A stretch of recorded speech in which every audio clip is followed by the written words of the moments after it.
Բարև ձեզ, Արևմտյան Հայաստանի հեռուստաընկերության հերթական լուրերն են։ Տեհրանի պայմանագիրը Թուրքիո և Իրանի միջև, Արմենակ Աբրահամյան, Լիբանանի մեջ տեղահանվածներու թիվը գաջի, Իրանի հարվածները թիրախավորած են ԱՄՆ-ի հակահրթիռական ռադարները Մերձավոր Արևելքի մեջ, Հեզբոլլահի հատուկ ուժերը վերադարձած են հարավային Լիբանան իսրայելյան բանակին դեմ պայքարելու, Սիրո և Քարնան շունչը Արևմտյան Հայաստանի մեջ, հայկական Սուրբի հետքերով, ուժի արտարացումը և միջազգային իրավունքի դասերը, Աշոտ Հարությունյան, հայկական ըմպելիքները և անոնց մշակութային կարևորությունը։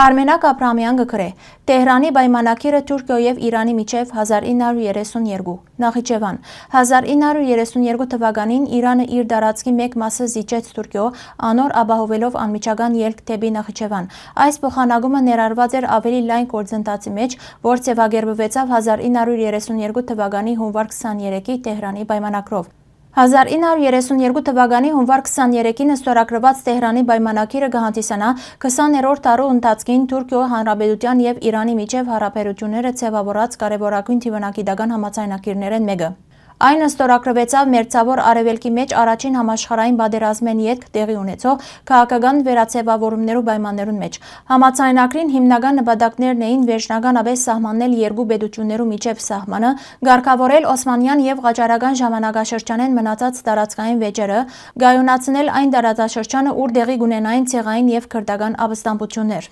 1932 թվականի համաձայնագիրը կմտներ երկու երկիրներու միջև դիվանագիտական հարաբերություններու կարգավորման ավելի լայն գործընթացի մեջ, որը սկսած էր 1920-ական թվականներուն և շարունակված 1930-ականներուն, քանի տարի անց հասնելով իր գագաթնակետին 1937 թվականի Սաադապետի պակտի ստորագրումով։ Պարսկաստանի, Իրանի և Օսմանյան կայսրության միջև սահմանը Մերձավոր Արևելքի ամենեն հին սահմաններեն մեկն է։ Ան հիմնականորեն ձևավորված է 1639 թվականի Զոհաբի պայմանագրով, որ վերջ տված էր երկու կայսրություններու միջև երկարատև պատերազմներուն։ Սակայն այդ սահմանը երկար ժամանակ մնաց անորոշ և վիճարկվող, հատկապես Քրդստանի լեռնային շրջաններուն մեջ, Արարատ լեռան շրջակայքին մեջ։ 20-րդ դարու սկիզբը քանի փորձ կատարվեցավ սահմանը հստակացնելու համար։ 1913-ին 1914 թվականներու Կոստանդնուպոլսու արձանագրությունը, որ փորձեց սահմանակիցը հաստատել, սահմանազատման համար ստեղծված միջազգային տարբեր հանձնաժողովներ։ Այնուամենայնիվ, այս համաձայնությունները ամբողջական չեղան, իսկ առաջին համաշխարհային պատերազմեն ետք Օսմանյան կայսրության անկումը կրկին բացավ բանակցություններու հարցը։ Թուրքիո անկախության պատերազմեն ետք Մուստաֆա Կեմալ Աթաթուրքի ղեկավարությամբ ստեղծված Թուրքիո Հանրապետությունը կցկտեր կայունացնել իր սահմանները պետությունը ամրապնդելու համար, թուրքական դիվանագիտությունը որդեգրեց հստակ քաղաքականություն, կարգավորել հարաբերությունները հարևան պետություններու հետ, լուծել Օսմանյան ժամանակաշրջանեն մնացած տարածքային վեճերը, կանխել սահմանային շրջաններու օգտագործումը ապստամբական շարժումներու կողմէ։ Այս պայմաններուն մեջ Իրանի հետ սահմանային հարցը դարձավ ռազմավարական առաջնահերթություն։ Հարգելի հայրենակիցներն ու ամբողջությամբ կարելի է գարտալ մեր պաշտոնական կայքեն։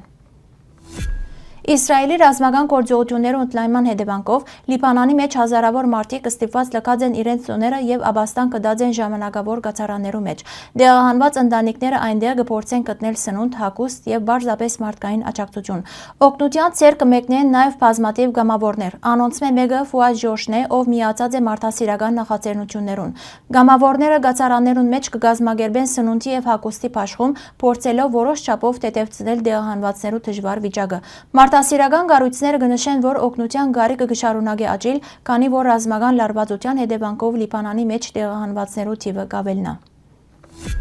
Նոր արբանյակային լուսանկարները ցույց կտան, որ Իրանը հարվածներ հասցած է Մերձավոր Արևելքի մեջ գտնվող ԱՄՆ-ի արտադրության հակահրթիռային պաշտպանության ռադարներուն, փորձելով թույլատրել տարածաշրջանի օդային պաշտպանության համակարգերը։ Լուսանկարներուն համաձայն վնասված է ԱՄՆ-ի հակահրթիռային համակարգի ռադարը Հորդանանի Մուաֆակ Սալթի օդային ռազմակայանին մեջ։ Պատկերը ցույց կտա այրած ռադարային գայանը եւ մոտակայքին մեջ քոյացած մեծ փոսեր, որոնք կվկայեն հրթիռային հարվածներու մասին։ Նմանատիպ կառույցներ վնասված են նաեւ Արաբական Միացյալ Էմիրություններու, Ալ-Ռուայս եւ Սադր ռազմական գայաններուն մեջ, սակայն դակավին հստակ չէ, արդյոք ռադարային սարքավորումները ամբողջությամբ վնասված են։ Փորձագետներու համաձայն ամերիկյան ընկերության արտադրած այս ռադարները հակահրթիռային պաշտպանության հիմնական բաղադրիչներն են եւ կգնահատվին մոտ $5 միլիարդ։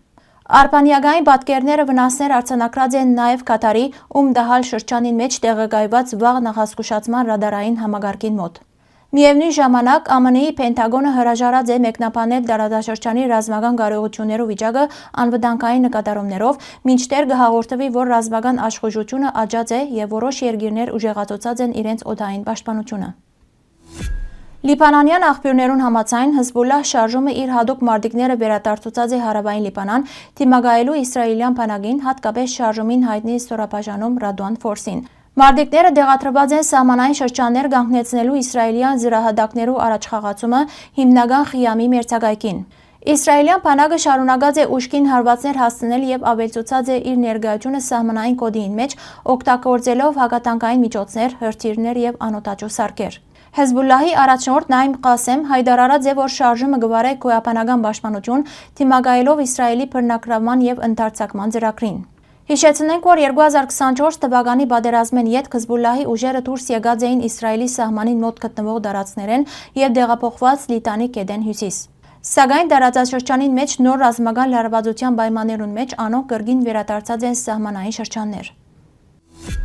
Պատմական Փալու քաղաքը հայկական բնաշխարհի գեղեցիկ եւ մշակութային հարուստ վայրերեն մեկն էր Արածանի աչափին հայտնի այգիներով, փուրաստաններով եւ աշխույժ կյանքով։ Փալուն հատկապես կհիշվի իր քրական եւ երկարվեստի ավանդություններով։ Այստեղ ծնած է 18-րդ դարու դաղասած Սարգիս Փալուցին, որուն ստեղծագործությունները լեցուն էին սիրո, գառնան եւ բնության գեղեցկությամբ, բարձ եւ անգերց լեզվով եւ դարձած ժողովրդական սիրված երգեր։ Քաղաքը նաև հայտնի էր եկեղեցիներով՝ Սուրբ Աստվածածին, Սուրբ Գրիգոր Լուսավորիչ, Սուրբ Սահակ եւ Սուրբ Կիրակոս, որոնց շուրջ ձևավորված էին հայկական տաղամասերը եւ գրթական կյանքը։ Փալուն կներկայացնի Արևմտյան Հայաստանի հայկական մշակույթի, երգի եւ սիրո բույրով լեցուն հիշողությունները։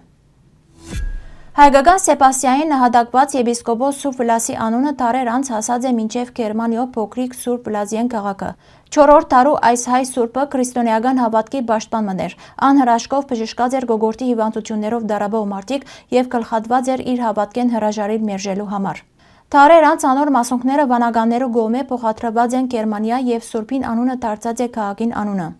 Թեև հայկական ծագումը անմիջապես ակնհայտ չէ, այս պատմությունը ցույց կտա, թե ինչպես հայկական մշակութային հիշողությունը կրնա դարերու ընթացքին հասնել եւ բաբանվել Եվրոպայի տարբեր անկյուններուն մեջ։ ԱՄՆ-ի վերջին ռազմական գործողությունները Իրանի դեմ կներկայացվեն որպես անվտանգության ապահովում կամ կանխարգելիչ քայլեր, սակայն այս ձևակերպումները հաճախ կծածկեն իրական ռազմաքաղաքական նպատակները եւ կսպառնան տարածաշրջանային եւ համաշխարհային կայունության։ Պատմությունը ցույց կտա, որ ուժի իրավական արդարացումները հաճախ կհանգին երկարատև հակամարտություններու։ Ադրբեջանի ներխուժումները ներկայացվեցան որպես տարածքային ամբողջականության վերականգնում, սակայն արդյունքը եղավ զանգվածային դեղահանում եւ փիրտ ուժի քերակայություն։ Սիոնիստական ուժերու պաշտպանություն կամ պատասխան գործողություն կոչված հրետորաբանությունը կործածված է բնակավայրերու եւ ենթակառուցվածքներու ավերման արդարացման համար։ Թուրքիո ներխուժումը ներկայացվեցավ որպես պաշտպանություն, սակայն իրականության մեջ հանգեցավ տարածքի գրավման եւ դասնամյակներով չլուծված վիճակի ստեղծման։ Այսօր Իրանի եւ ԱՄՆ-ի միջև զարգացող իրադարձությունները գրգին ցույց կտան, որ անվտանգության բادرվագով զանգվածային ուժի գիրարկումը վտանգավոր նախադեպ կստեղծի։ Ան կրնա խորացնել հակամարտությունը, ներգրավել այլ մեծ ուժեր, ինչպես Ռուսաստան եւ Չինաստան, եւ լրջորեն սպառնալ տարածաշրջանային կայունության։ Հոդվածին ամբողջական տարբերակին կրնակ ծանոթանալ այցելելով մեր պաշտոնական կայք։ Ալկոհոլային ըմպելիքները կրնան վնասակար ըլլալ, սակայն չափավոր գործածությունը որոշ չափով օգտակար է օրգանիզմին։ Հայկական մշակույթին մեջ ըմպելիքները տարածված են հինեն եւ հայերը զբաղված են անոնց պատրաստությամբ։ Հայերը եղած են գինեգործության առաջին զարգացնողներեն մեկը, ինչը հաստատված է գիտական եւ հնագիտական բացահայտումներով։ Հայկական գինին եւ կոնյակը աշխարհով մեկ ճանաչում եւ համբավ կվայելեն։ Ուղիի արտադրության ճշգրիտ ժամանակագրությունը հայտնի չէ, սակայն սկզբնապես օգտագործված է բժշկական նպատակներով։ Հայերը նաև հայտնի են իրենց պատրաստած համեղ մրգային օղիներով։ Հայկական խոհանոցին մեջ մեծ տեղ կգրավեն նաև մրգային ոչ ալկոհոլային ըմպելիքները, կոմպոտները, որոնք պատրաստված են տարբեր բդուղները եւ ոչ միայն համեղ են, այլև հայկական սեղանի ավանդական եւ սիրելի բաղադրիչներն են։ Հարգելի հայրենագիտներ, այսօրվան համար այսքան ենք նախատեսած։ Շնորհակալություն ձեր ուշադրության համար։ Լավ մնացեք։